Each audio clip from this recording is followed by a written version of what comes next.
Hey, how about influence? Influence is the most important part of both marketing and sales. And today I'm going to interview a magician turned public speaker, helping companies make more influential conversations, using words, tonality, and being able to present your ideas in the most influential way and understand the person who you're speaking to and what they really care about.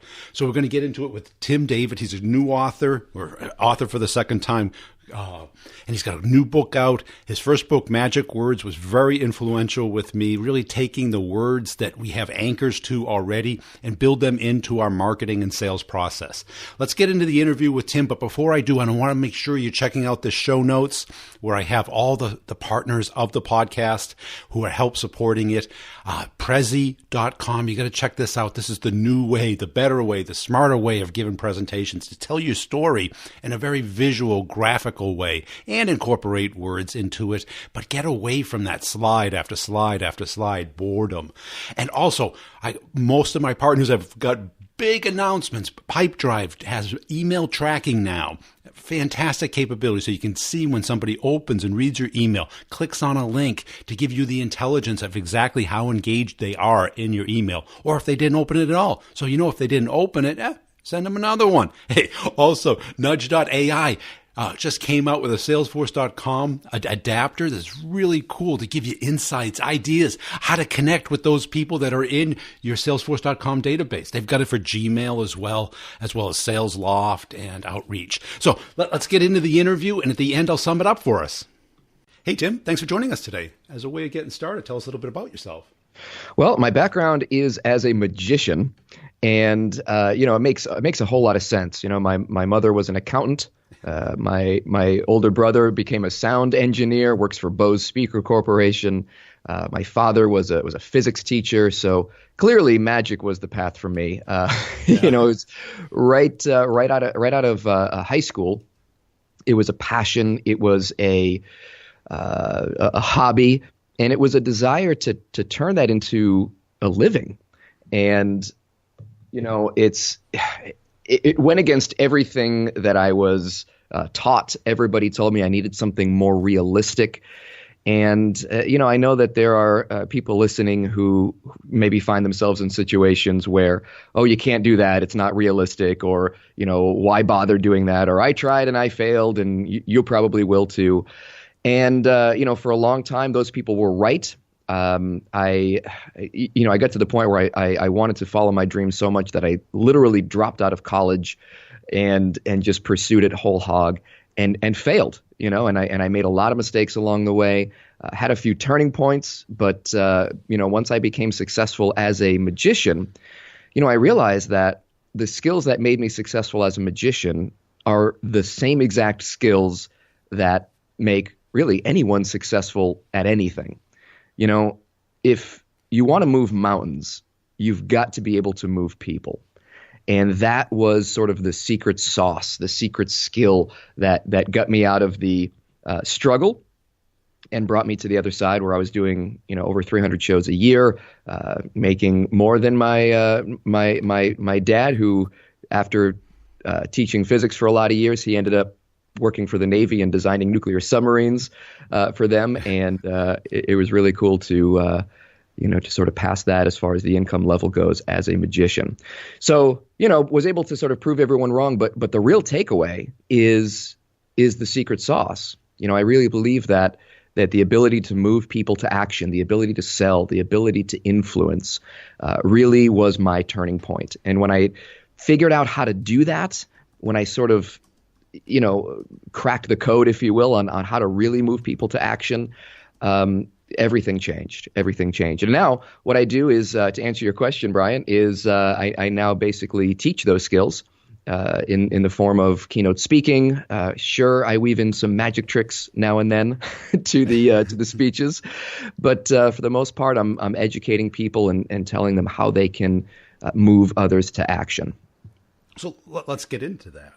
How did you get interested in that part of it? I mean, if you're doing well as a magician, what interested you in getting into business or into coaching and training?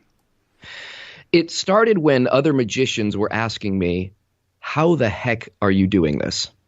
How are you doing so many gigs and making money at this hobby? Most of them, there's an old joke. What's the difference between a magician and a large pizza? And the answer is a large pizza can feed a family of four. There's not a lot of people out there making a living unless you're David Copperfield, David Blaine, Chris Angel, one of these known names. So they were asking me, how do you do it? And I began answering their questions, and it just became sort of an organic thing. Too many people were asking, so I'm like, I probably should put this in a book. So I put it in my first book for magicians, teaching them some strategies and skills. And then it turned into a second book, and then it turned into an online course and a coaching program. And this was in the late 90s when the internet was really sort of gathering steam, and I jumped on that ship really early. And it just came from people asking, how do you do this? How do you do that? And I found that I really love explaining it. I really love the ins and the outs and the behind the scenes. As a magician, I don't talk about this a lot, Brian, but as a magician, I don't get to show the behind the scenes to anyone. We're supposed to keep it secret. You're not supposed to see the invisible thread. You're not supposed to see the bar that's holding the floating lady. We're supposed to keep these things behind the scenes, and having an area where it was permissible, where I'm not going to get kicked out of the magic club if I tell secrets, was exciting. I really believe that we all have a desire and a drive to communicate, to share, to teach, to educate. I think that's evolved. I mean, I was just reading about this last night in a book by Tali Sharot called The Influential Mind.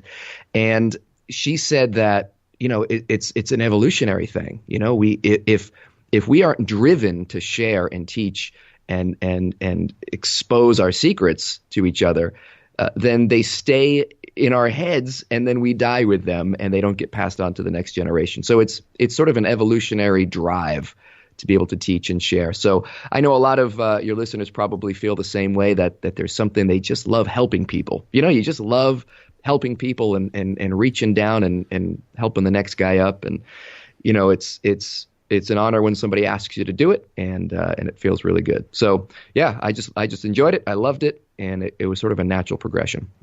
Now, what is it like today when you go into like a business situation? How do you find clients? What problem are you trying to solve for them? What do they care about?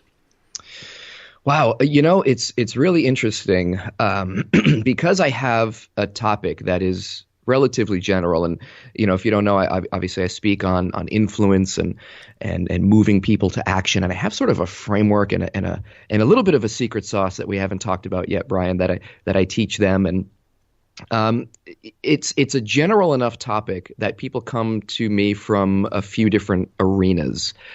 And just over time, basically due to things like budget constraints and travel issues, I have a young family now, so I've sort of limited it now. But the problems are very simple. It's sales and it's leadership. It's sales and it's leadership. People want to move people to action. Those are the two groups who I focused my time and energy and I work with the most. So I help obviously salespeople who struggle. Man, it's tough right now in this digital age with all kinds of new things being thrown at us. Nobody wants to be pitched. Nobody wants to be sold to. We're fast forwarding through commercials or just skipping them entirely with things like Netflix or whatever. We're clicking on the skip ads. It's very difficult to get our message across in a time when the human attention span is so fragmented. So that challenge is something all salespeople face. A few years back, the economy was a big issue. Budgets were a concern. Everybody's, holding on to their wallets and very, very, just objections to buying a new product or a new service or switching to a new provider. And being able to overcome those objections, people often resort to things like persuasion tactics, manipulation tactics. They jump on the internet and they look around and they find these websites that teach these sales, tactics that are just, I don't know about you, but man, it doesn't feel right to use these sales tactics. It feels like you're manipulating people. It feels like you're trying to convince people to do something that you don't want to do or that they don't want to do. And it's uncomfortable. It feels like you have to become someone else, have like a personality transplant if you're going to be good at sales. Sometimes they say, here, this is what a good salesperson should do and should act like. And, all that is changing. And, these are some of the problems. These are some of the ways that people typically solve those sales challenges. And what I teach is real simple. I teach this formula called true influence. And that's the title of the new book, Brian, that I'm putting out. It's something I'm very excited about. It's been 3 years in the works since my last book, Magic Words. And the idea is real simple. True influence is the result not of manipulating people, but rather connecting with them. And Brian, that's the secret sauce I alluded to earlier. Human connection. Truly influencing people is really when you uncover this magic of human connection. And how do you recommend people doing that? How do you go from strangers to having a connection? There's certainly a lot of techniques to do that. And in fact, I think it might be helpful if I give you the framework that I teach. There's several frameworks that I teach, but the overarching idea is this thing that I call the true hierarchy. A lot of people approach influence just by using the first tier of the hierarchy. And if you don't know, real simple, what a hierarchy is these different levels, if you will, different, it's a way to organize information. But a hierarchy implies that each level trumps the next. So the military has its hierarchical structure of leadership. And if you outrank someone, your way goes, period, end of sentence. You're just higher on the hierarchy. So I've looked at influence and I've studied influence, my entire adult life. I've looked at it from the angle of psychology and neuroscience. I've looked at it from the angle of, in the trenches, real world, what works now. I've interviewed just about every person you could possibly imagine on the topic of influence. And what I found is that there really is this hierarchy at play. And most people are stuck on the first tier. And the true hierarchy has 4 tiers, and each letter of the word true explains one of the tiers. Brian, would it be helpful if I sort of take people through those tiers, or is that sort of too in the weeds? No, yeah. That's great. Okay. So the T stands for technique, and this is, like I said, where most people get stuck. They look at techniques. This is what people want from me, or think they want from me when I come in as a speaker or as a coach or as a consultant, and they think they want these techniques. These, what do I say? How do I say it? What email do I send? What mode of communication is the best? What is the approach? Basically, how do we build rapport? All these fall into the technique category. And it's the first tier. It's foundational. You need to be able to communicate effectively, right? I mean, if you don't have solid technique, you could have, the best group of followers in the world, the best fans, and you could blow it. You could say the wrong thing in the wrong way and just not maximize that opportunity. So technique is important, but it only gets you to level 1. Level 2 is R. Tier 2 is R, and R stands for relationship. A lot of salespeople understand this. I had a mentor tell me something that really stuck out. He said, all things being equal, people do business with who they know, who they like, and who they trust. All things not being equal, people do business with who they know, who they like, and who they trust. Relationship is that important. It really is that human connection that I mentioned is getting harder and harder to create. The quantity of human connection has gone through the roof with technology. Don't get me wrong. We can reach into our pockets and touch just about anybody on planet Earth with that device that we have in there.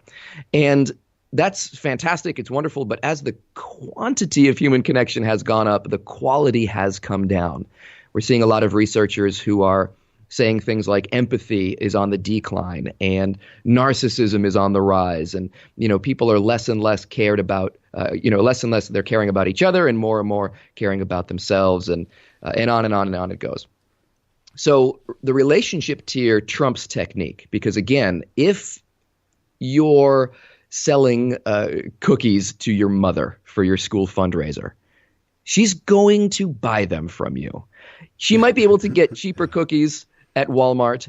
She might be able to get the cookies that she likes the best at Walmart, but she's going to buy the cookies from you because of the relationship. I had a situation where, in my life, you just, I don't want to speak about it publicly, but basically you work with your family members, you work with your friends, you work with the people you have the relationship with.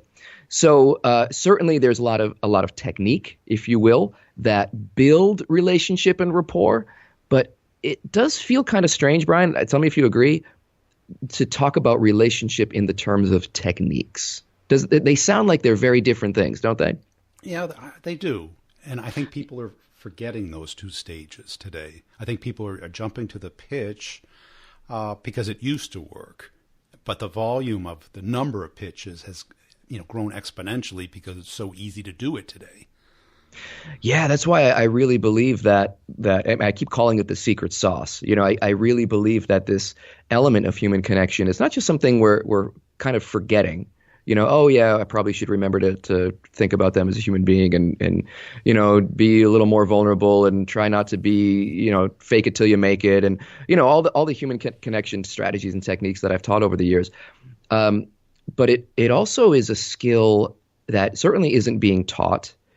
Kids spend an average of 7.5 hours per day. It's actually closer to 9 now. I just read some more research. I mean, imagine 9 hours per day staring at a screen. Relationships rarely go beyond 2 thumbs and a screen. So it's where are they learning these skills? And the answer is they're not. And these are the people who are flooding the workplace right now. We call them millennials. And I'm sure you've heard that everyone's up in arms because here come the millennials. And what do we do with these people? So, connecting with them is the same as connecting. I mean, people are people, human beings are human beings. The human brain is the human brain.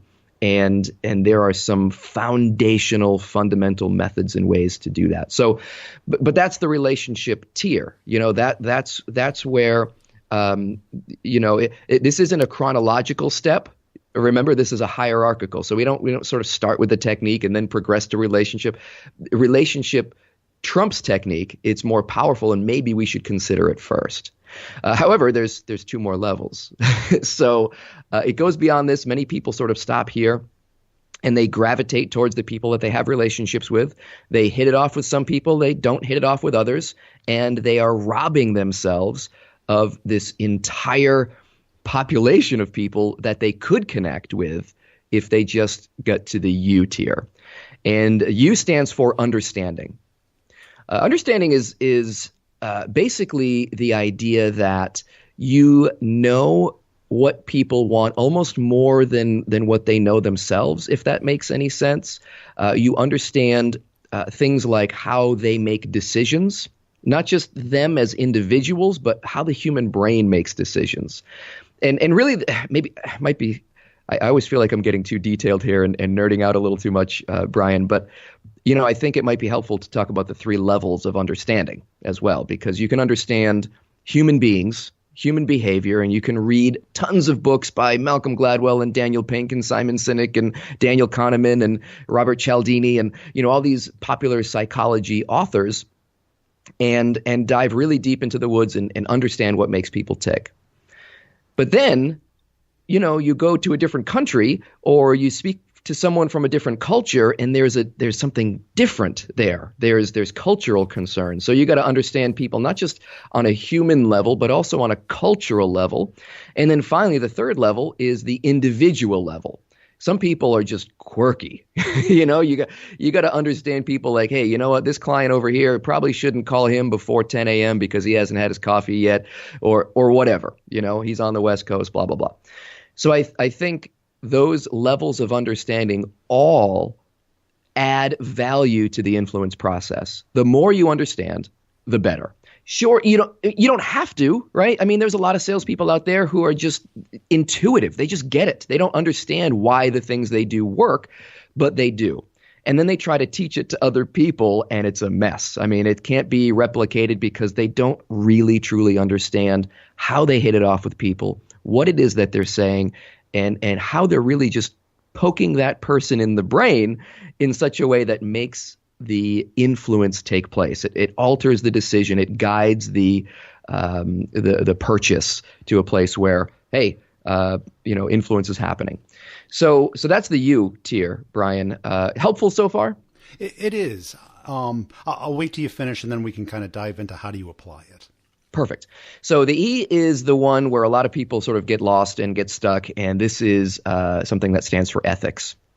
The ethical approach is something that people give disclaimers to. Hey, you know what? We're teaching you all these techniques and rapport building strategies, and we're giving you all the understanding. And here's how you sell this product or that product. Now, go use it and manipulate people to do what they don't want to do. Without E, you could still have all this manipulation going on.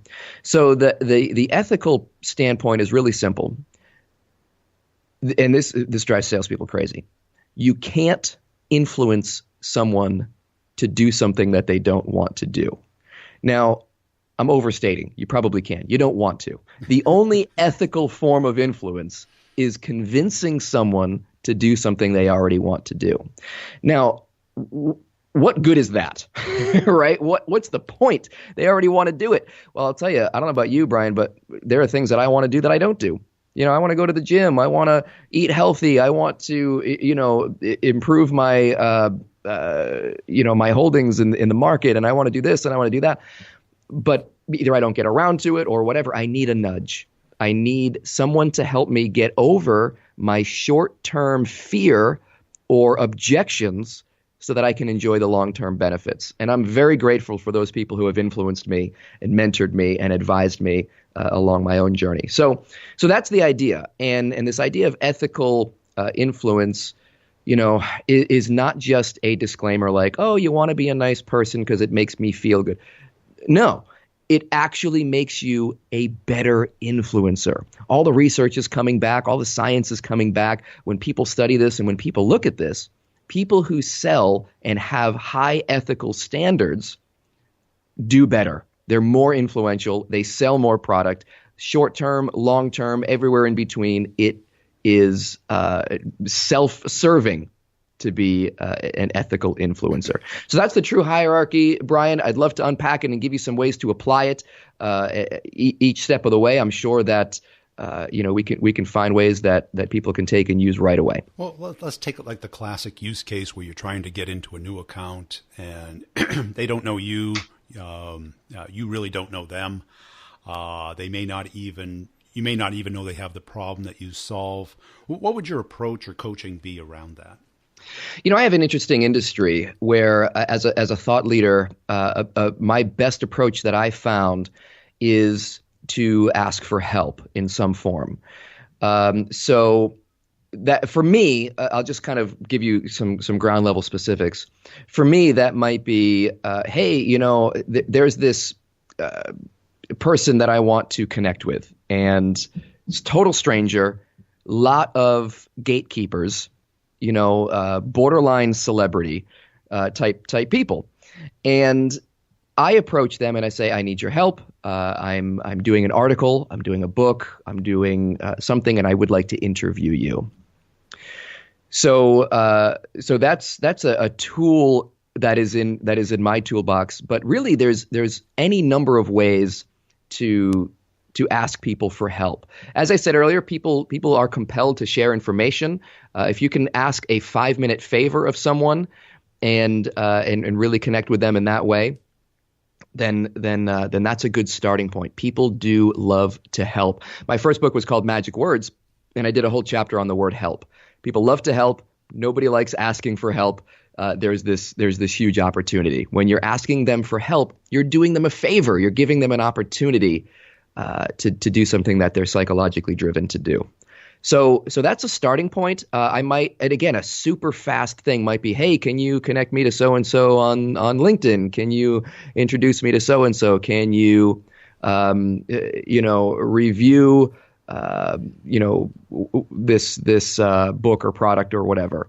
And, it doesn't, again, no technique works 100% of the time, but that's at least a starting point. Now, what's magical about that is the follow-up. So once you make that connection, then that's just, you got your foot in the door. Then you've got to sort of continue with the follow up and continue with that relationship, and make sure you are serving before selling. Well, I like that. And I think the mistake people make is they do the ask for help or some kind of icebreaker, and then they immediately go into pitch mode. That right. First call, I think, is for that, to build the relationship, and then cut it right there. And then, or leave the door open to, hey, if I had a question in a week or so, would it be okay if I reach back to you? Absolutely. And I'm sure there's people that you've met, Brian, just from interviewing them here on this podcast, basically asking, hey, can you spend some time with my audience, and, giving guests like me, an opportunity to help. And certainly you're helping guests like us as well. But, I think that once you've had that conversation, I'm sure you've developed relationships that probably continue to this day. Yeah. And, and people, the number one thing I get back from marketing people is like, is this a charge item? And I say, no, it's not a charge item. Or are you looking to get sponsors? And it's like, yeah, of course I am, but that's not my initial intent. I don't know if you're a match. I don't know how good your product or you are, but I'd like to, have a nice interview where I am promoting you to a huge audience, and that is valuable. It's worth 30 minutes of your time. And if we connect and it pays for itself, then you'd be stupid not to continue, right? Right. Yeah. What are people doing wrong today? Like when you go into a new company, what do you see people doing wrong? Oh man, where do I start? How much time do we have? Well, pick the top 2 or 3 things. Well, I think, I mentioned sales, I mentioned leadership. I don't know how much of your audience is, maybe in a sales leadership role, but, it really boils down to just ignoring the hierarchy, focusing too much on the wrong tier. Tier 1 may work great in a one-off sales situation.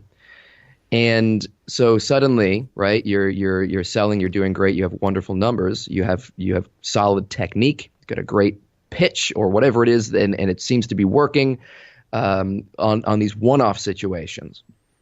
Again, you're not maximizing where you could be if you're ignoring the other tiers, but let's say you're doing well.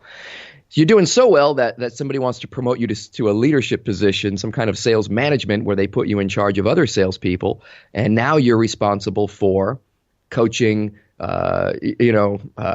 guiding, discipline, like all of the things that leaders have to deal with. And the technique tier almost does nothing for you in that role, because now it's a long-term relationship. You see these people every day, you talk to these people every week, whatever it is, and you must establish that relationship, have that understanding of each individual. Obviously, you need to be ethical, honest, reliable, consistent, all of those things so that people will respect you and like you in that leadership role. So I think a big mistake is people, as Goldsmith said, what got you here won't get you there. And people relying on the same old strategies, tactics, techniques that they used in previous roles or in previous times. And you mentioned it earlier, Brian, things are changing. What worked before doesn't work anymore. And very simply, the biggest mistake is failing to adapt, failing to continue educating yourself, continue diving into what it is that makes the real success happen. I mentioned it earlier. If you want to move mountains, you've got to be able to move people. That is your real job. Many people think, I thought I was a magician. I wasn't. I was a person who sold magical entertainment services. So, maybe add that to the list of mistakes. People don't understand what their real role is. Your real role is as an influencer. And if you don't study that and make that your job, then you'll get left behind. You'll be stressed out more than you have to be stressed out. And you'll end up at the end of every week just a zombie, no time left over, no energy left over for your friends, family. And I don't know, life's too short. Life's too short to not master the skills that make you good at work and at life. Great. Hey, tell us about your new book. So the new book is called True Influence. It is a culmination of a lot of research and a lot of working with individuals. I wanted this book to be a little different than my first book. The first book was Magic Words, The Science and Secrets Behind 7 Words That Motivate, Engage, and Influence. And it's very much research-based, psychology, tactics, techniques, explorations into what make us human and blah, blah, blah. I wanted this next book to be certainly applicable, certainly usable, but also on the ground level in the trenches stories of people influencing others when it seemed impossible. And then unpacking it. What did they do? How did it work? Why did it work? And share those techniques and teach the hierarchy really through those stories of people successfully doing it in the real world.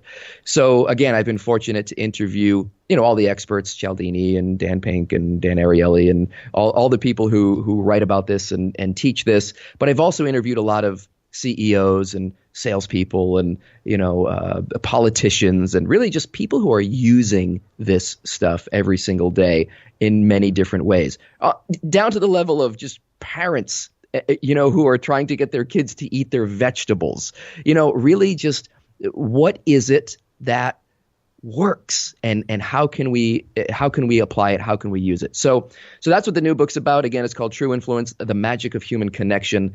And people can learn about it at trueinfluencebook.com. Excellent. And it's out now. It's on Amazon?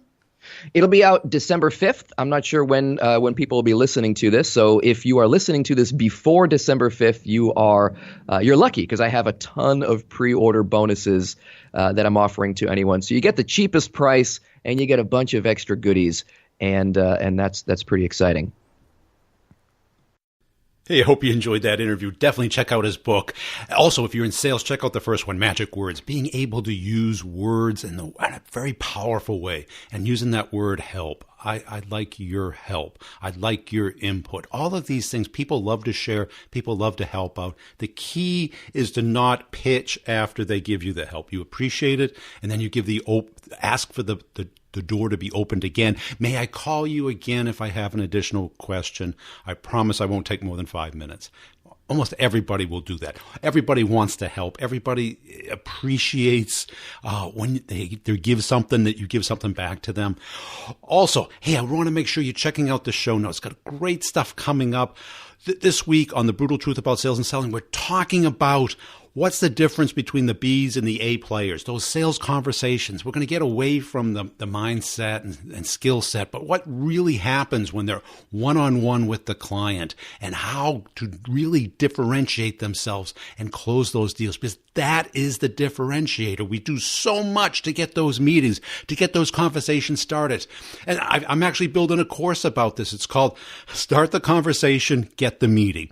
And I'm working with Grow Labs. Grow Labs is the way to basically scale up your outreach and outbound cold emails that are highly personalized, AI-based, be able to see what, if they open them, what they reply to, all through AI. So it does all this work for you. It takes your total addressable market, comes up with the messaging, a sequence without bugging people. And I'm partnering with them. So when you ask for a demo, the pull down menu about how did you hear about Grow Labs, you say B2B Revenue Show. And if you go ahead and buy it, they'll give you 500 free contacts, enough to get a deal going. I will dedicate at least 1 hour to consult you on your cadence, because I've become the master at this. I've got crushing it now with cold outreach that seems warm, highly personal, because it is, but it scales. And this is the power. So if you're a company and you end up buying it, get in touch with me, and I will dedicate at least an hour or two to help you with your cadence, and I'll tell you exactly what's working, because what you're doing today isn't working. This has been my profession for the last couple of years. It's helping people start conversations and get meetings. And now I'm going to put the course online starting in January. Also, connect up with me on LinkedIn. And please, if you like the podcast, tell somebody about it. I'm looking for a bunch of CMOs to come on the show. I want to talk about what's going to work in 2018. It's right around the corner. We've got to come up with a better approach, because what we're doing today isn't working. So really appreciate you listening. Check out the show notes. Make sure you get Tim's book, and we'll see you next time.